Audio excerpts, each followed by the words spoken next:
We are now going to cross the threshold into that sacred space of exploring the archetypes of humanity, which are the roles that you play in your families, in your companies, in your communities, but also the roles that exist within you and those conversations and relationships that are happening that define your journey.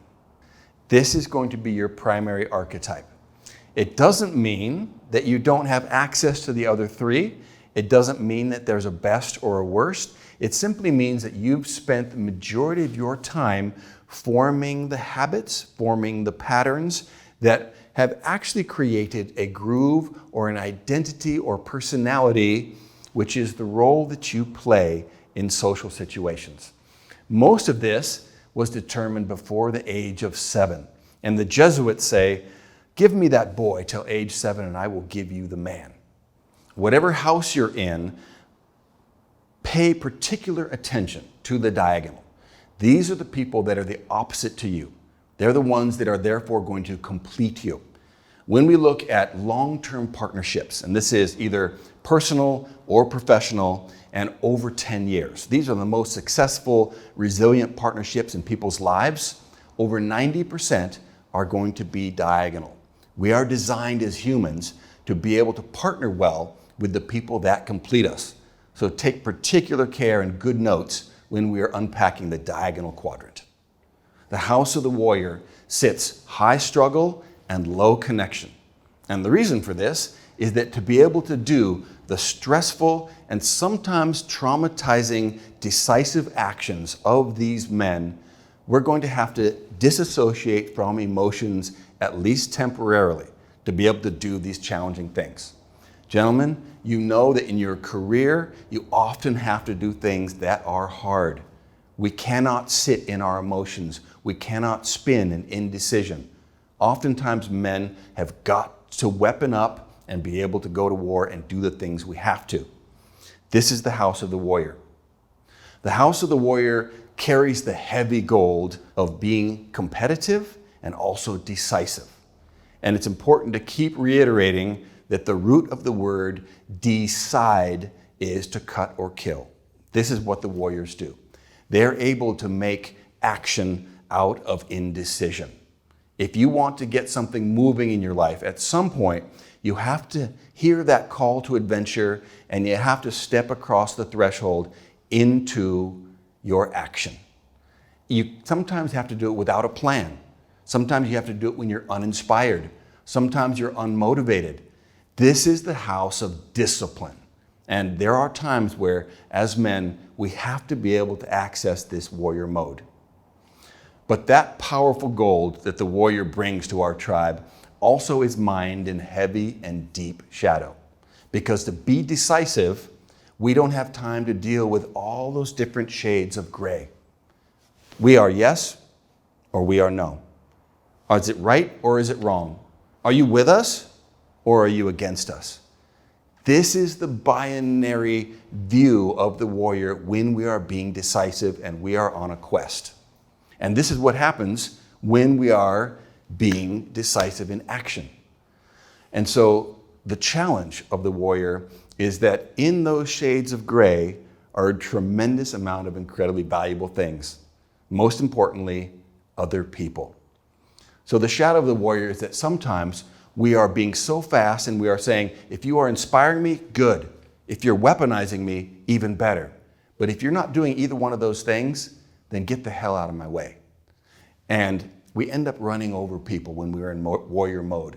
Not everybody is as focused. Not everybody is as committed. Not everybody is as certain and decisive as we are. And it doesn't mean that they're bad. It means that they're doing something different. And if we run them over, we run the risk of outrunning our supply lines and ending up being that lone wolf.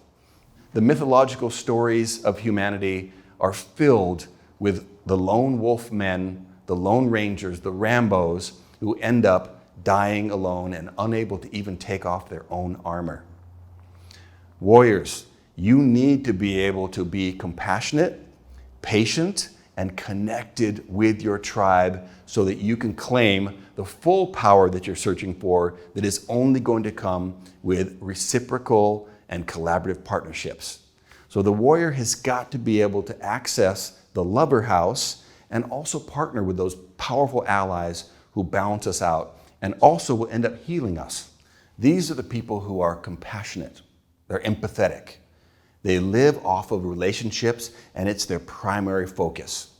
We can call these the allies on the journey. We can call these the best friends, the amiables, the people who are built for support and connection. And in mythology, we call these the lovers.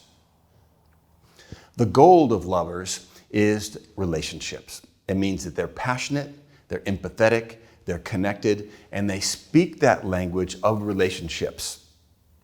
They have probably the most mirror neurons of any of the houses of the archetypes. And mirror neurons are the type of neuron that is triggered when a member of our tribe is having an emotional or physical experience. It's the reason why when somebody yawns, that yawn will drift around the room. It's because the strength of the wolf is the pack. The strength of the tribe is the individual, and we need to stay together. Our mirror neurons are the way that we enforce this.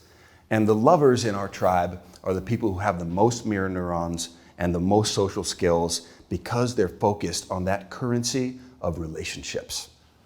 The shadow of the lover is the fact that because relationships are so vitally important, sometimes they will not risk the conflict involved in dealing with some of the storming that we have to go through.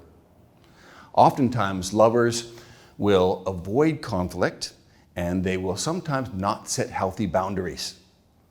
Oftentimes, when the other archetypes are on quests and missions, they will be delegating roles to the lover, and oftentimes the lover has already taken on so many challenges and so many tasks that they should say, I've got so many rocks already. And then they acquiesce and say, just put that rock in my backpack and I'll carry it along with all the other ones. Not setting healthy boundaries means that our lovers will at some point break. And when they break, all of our resiliency goes rushing out of the tribe and we come to a screeching halt. The challenge for the lover to move into the shadow, the cave you fear to enter, is to be able to face the fact that not everyone is going to like you.